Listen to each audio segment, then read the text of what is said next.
saying online about this jab? Sure. So claims started spreading this week that the government advice had changed, that the vaccine was no longer safe for pregnant women, that maybe the government had admitted something or it had made a U-turn. None of this was true. The recommendation remains the same. In fact, the NHS strongly recommends that pregnant women get the jab because they are actually at higher risk from COVID, particularly towards the end of their pregnancies, and higher risk of things like stillbirth and preterm delivery. But people really picked this up, and we've seen it before. Pregnancy and the vaccine has been a real kind of hot topic over the past couple of years. I think because it is such a sensitive issue and a vulnerable time for people, a time that, you know, they are worried about perhaps the things they might be putting in their body. And so when people seize on this idea, people who might be ideologically opposed to the vaccine perhaps, and they want to kind of pick out anything and cause it to go viral, that can really sort of take off and take hold in people's imaginations. Yeah, that's what I wanted to ask, actually. You know, where were people getting this misinformation from? Why did it take on such a life of its own online? Absolutely. It seemed to sort of come from nowhere. It had been an issue before, it had kind of gone away.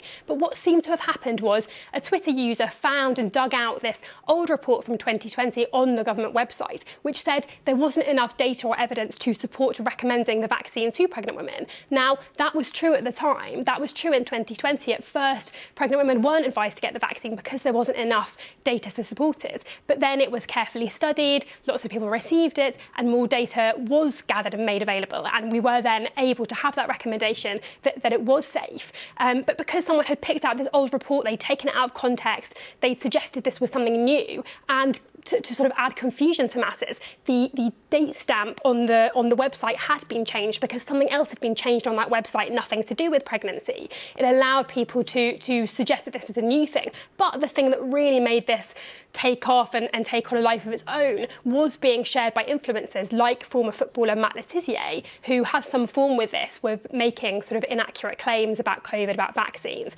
He shared this. So it went from a fairly sort of unknown user with not many followers who probably would never have been noticed saying, hang on, is this a new report? Has the government changed its recommendations? To these influencers like Matt Letizia who share it and make it blow up, and it then sort of snowballs and takes on a life of its own. Yeah, and given what you said, it almost has all the perfect ingredients there, doesn't it, of a story that will go viral, whether it's true or not. And what does this tell us about people's willingness to share this sort of stuff? Exactly, and I think what was really notable here was very quickly scientists and health bodies saw that this, you know, maybe honest confusion had taken place, that people had seen this report, they thought it was new, and leapt in and said, no, this is an old report, this is the current advice, you know, this is what you need to know. But I think perhaps because the sentiment that was being shared played into something that people already believed or perhaps want to believe, rather than saying, oh, OK, clearly, you know, an honest mistake has been made, people are very willing to continue sharing the information, not retracting the misinformation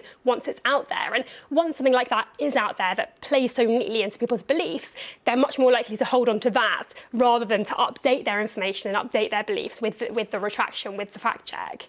Yeah, it's so interesting, isn't it, how they do take on a life of their own, as you said, and then just spread so widely. Rachel, thank you for explaining all of that. Really important clarification. Rachel Schraer there, our health and disinformation reporter. Thank you.